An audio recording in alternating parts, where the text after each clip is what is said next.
بسم اللہ الرحمن الرحیم۔ السلام علیکم ورحمۃ اللہ وبرکاتہ۔ بسم اللہ الرحمن الرحیم۔ عزیز طلباء اکرام، ایم اے اسلامیات کے مضمون تاریخ اسلام کا آج ہمارا سبق نمبر 53 ہے، جس کا عنوان ہے مولانا محمد علی جوہر کا تعارف اور خدمات۔ تو نئے سبق شروع کرنے سے پہلے ہم گزشتہ سبق کا خلاصہ دیکھتے ہیں۔ پچھلے سبق میں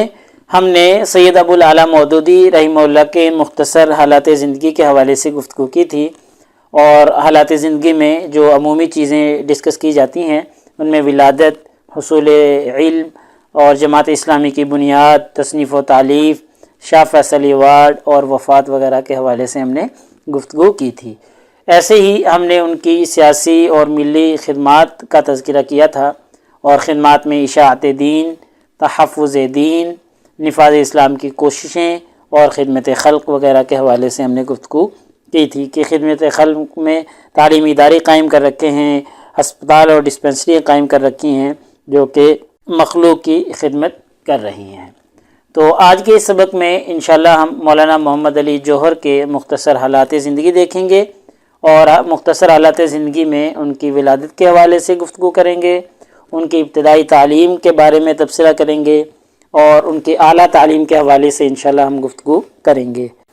ایسے ہی ان کی ملازمت کے حوالے سے کہ تعلیم کے حصول سے فارغ ہونے کے بعد انہوں نے کس شعبہ کو اختیار کیا اور کس شعبہ میں انہوں نے ملازمت کی۔ ایسے ہی پھر ان کی صحافت کا تذکرہ کریں گے، اور پھر ان کی وفات، جائے وفات اور سن وفات وغیرہ کے حوالے سے گفتگو کریں گے۔ یعنی یہ خاکہ سا مختصر سا ان کی زندگی کا ہمارے سامنے آ جائے گا۔ ایسے ہی ان کی سیاسی اور ملی خدمات کا تذکرہ کریں گے، اور خدمات میں مذہبی خدمات کا جائزہ لینے کی کوشش کریں گے، اور علی گڑھ کے لیے جو انہوں نے چندہ جمع کیا اس حوالے سے گفتگو کریں گے، اور ان کے قید اور جیل وغیرہ کی جو صعوبتیں انہوں نے برداشت کی اس حوالے سے گفتگو کریں گے، اور گول میز کانفرنسوں میں انہوں نے شرکت کی تھی اس حوالے سے انشاءاللہ گفتگو کریں گے۔ اس کے علاوہ اور بھی کچھ ان کی دیگر خدمات ہیں، انشاءاللہ بالتفصیل ہم ان کا جائزہ لینے کی کوشش کریں گے۔ تو چلیے سب سے پہلے ہم مولانا محمد علی جوہر کے حالات زندگی کے حوالے سے گفتگو کرتے ہیں، اور حالات میں سب سے پہلے ہم ان کی ولادت دیکھتے ہیں۔ تو آپ کی پیدائش جو ہے وہ 1878 عیسوی میں ہوئی تھی، اور رامپور جو ریاست ہے اس ریاست میں آپ کی پیدائش ہوئی تھی۔ ابھی 2 سال ہی عمر ہوئی تھی کہ والد صاحب کا سایہ سر سے اٹھ گیا تھا، اور آپ کی پرورش جو ہے آپ کی والدہ نے کی تھی۔ آپ کی والدہ اور آپ کے بڑے بھائی جو تھے ان کے زیر سایہ آپ نے پرورش پائی ہے۔ تو گھر میں ہی والدہ سے ہی انہوں نے لکھنا پڑھنا سیکھ لیا تھا، اور ابتدائی جو تعلیم ہے پھر وہ انہوں نے بریلی سکول ہائی سکول جو تھا وہاں پر داخلہ لیا، اور ابتدائی تعلیم بریلی ہائی سکول سے انہوں نے حاصل کی تھی، اور پھر ابتدائی تعلیم کے حصول سے فراغت کے بعد اعلیٰ تعلیم کے لیے آپ علی گڑھ چلے گئے، جہاں پر آپ نے 1896 میں BA کا امتحان پاس کیا تھا، اور یونیورسٹی میں اول درجے پر رہے تھے۔ تو یہ اول درجے پہ آنے کی وجہ سے برطانوی حکومت نے آپ کی حوصلہ افزائی کی اور فراخ دلی سے کام لیا، اور آپ کو سرکاری وظیفے پر برطانیہ بھیج دیا گیا، جہاں پر آپ نے آکسفورڈ یونیورسٹی میں اعلیٰ تعلیم حاصل کی، اور وہاں کی درسگاہ سے استفادہ کیا، اور وہاں پر آپ نے سول سروسز کا امتحان بھی دیا لیکن فیل ہو گئے تھے، اور پھر آنرز کی ڈگری وہاں سے لے کر وطن واپس لوٹ آئے۔ تو یہ آپ کی اعلیٰ تعلیم تھی جو آپ نے آکسفورڈ اور علی گڑھ سے حاصل کی تھی۔ تو وطن واپس آنے کے بعد سب سے بڑی جو چیز تھی وہ ملازمت تھی، ملازمت اختیار کرنا تھا، چونکہ والد کا سایہ سر پہ موجود نہیں تھا، تو معاشی لحاظ سے کمزوری کو ختم کرنے کے لیے ملازمت اختیار کی۔ تو ملازمت آپ نے رامپور میں انسپیکٹر جنرل کی حیثیت سے اختیار کی، لیکن بہت جلد اس ملازمت کو انہوں نے چھوڑ دیا تھا، اور پھر افیون کے محکمے میں ان کو ملازمت ملی تھی، اور اس ملازمت کی خاطر آپ کلکتہ چلے گئے، اور کلکتہ اس وقت صحافت کا بہت بڑا مرکز سمجھا جاتا تھا۔ یہاں سے آپ نے ایک انگریزی اخبار کامریڈ جاری کیا۔ یہ کامریڈ اخبار کے حوالے سے عموماً MCQs میں سوال پوچھ لیا جاتا ہے، یا شارٹ کوشچن میں پوچھ لیا جاتا ہے۔ تو یہ اخبار جو کامریڈ ہے یہ بہت ہی بلند پایہ کا اخبار تھا، اور مقامی لوگوں کے جو خیالات تھے ان کے پرچار کے حوالے سے اہم ترین اخبار سمجھا جاتا تھا۔ اس کے بعد پھر آپ نے ایک اور روزنامہ اخبار جو ہے ہمدرد کے نام سے بھی جاری کیا تھا۔ یہ ہمدرد جو ہے یہ اردو زبان کا معیاری اخبار سمجھا جاتا تھا۔ تو یہ آپ کی ملازمت ہے کہ آپ صحافت بھی کر رہے ہیں اور ساتھ ساتھ ملازمت بھی کر رہے ہیں۔ اگر آپ کی وفات کے حوالے سے دیکھیں تو 1930 میں آپ نے گول میز کانفرنس میں شرکت کی تھی اور شرکت کے لیے لندن چلے گئے، تو وہاں پر آپ نے یہ اعلان کیا تھا کہ میں غلام ملک میں زندہ واپس نہیں جاؤں گا، اور ان کی یہ خواہش پوری ہوئی اور پھر ان کی وفات ہو گئی اور وہ بیت المقدس میں مدفون ہوئے، یعنی غلام ملک میں زندہ واپس نہ آ سکے۔ تو چلیے اب ہم مولانا محمد علی جوہر کی خدمات کا تذکرہ کرتے ہیں۔ تو ان کی خدمات میں سب سے پہلے ہم مذہبی خدمات دیکھتے ہیں۔ مذہب کے حوالے سے وہ پیچھے نہیں تھے، عالم دین ہونے کے ساتھ ساتھ نیک متقی اور پرہیزگار بھی تھے، اور مسلمانوں کا درد ان کے دل میں موجود تھا۔ پوری دنیا کے مسلمانوں کو ایک امت واحد خیال کرتے تھے۔ جب بلقان اور طرابلس کی جنگیں ہوئی تھیں تو آپ نے کھل کر انگریزی پالیسیوں پر تنقید کی تھی اور انگریز کی مخالفت کی تھی، تو وہاں پر مسلمانوں کے خلاف جو انگریز نے پالیسی اختیار کی تھی۔ ایسے ہی 1912 میں مچھلی بازار میں جو کانپور میں واقع تھا، ایک مسجد کا کچھ حصہ انگریزوں نے گرا دیا تھا، اور اس گرانے کی وجہ سے مسلمانوں میں بے چینی کی لہر دوڑ گئی تھی۔ تو مولانا محمد علی جوہر نے عملی سیاست میں آ کر اس عمل کی خوب مذمت کی، اور اس سلسلے میں برطانیہ تک بھی گئے تاکہ مسلمانان ہند کے جو جذبات ہیں ان کو برطانوی تاج تک پہنچایا جا سکے اور برطانوی حکام کو مطلع کیا جا سکے کہ انگریز ہندوستان کے مسلمانوں کے ساتھ کیا کچھ کر رہے ہیں۔ تو دیکھیں، ایک مسجد کی کچھ حصہ گرائے جانے کی خاطر آپ برطانیہ تک چلے گئے۔ چونکہ مولانا محمد علی جوہر کی جو شخصیت ہے وہ بہت جامع صفات کی حامل شخصیت ہے۔ وہ ایک ہی وقت میں شاعر بھی ہیں اور ساتھ ساتھ بہت بڑے خطیب بھی ہیں، اور صحافت میں بھی آپ کی مثال نہیں ملتی۔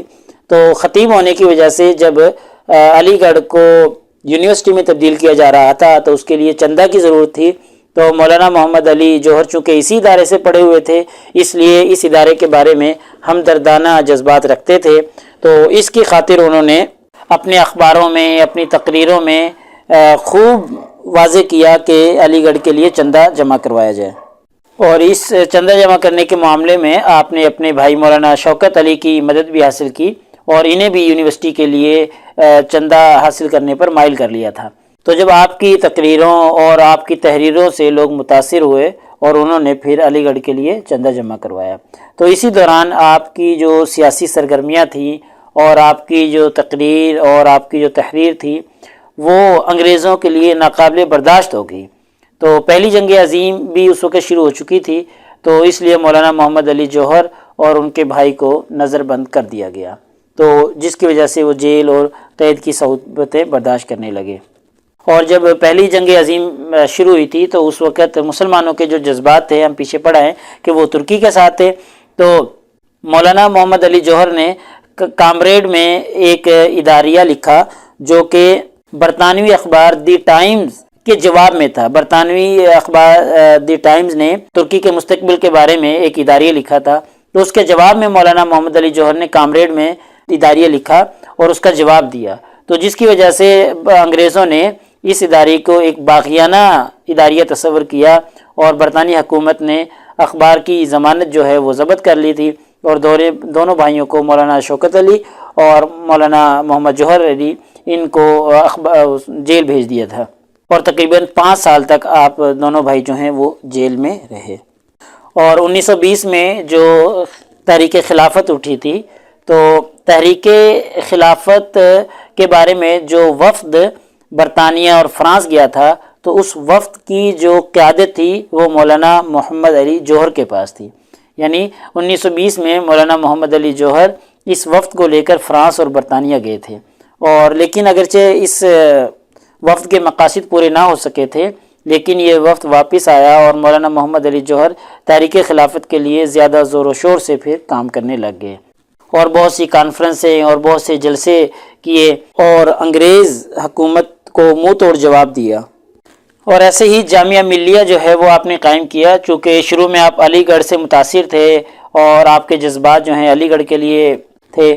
تو اور آپ نے چندہ جمع کرنے میں بھی علی گڑھ کے لیے بہت ہی کوششوں سے اور بہت ہی ہمت سے کام لیا تھا، لیکن بعد میں پھر اس کے شدید مخالف ہو گئے تھے، اس کا جو طرز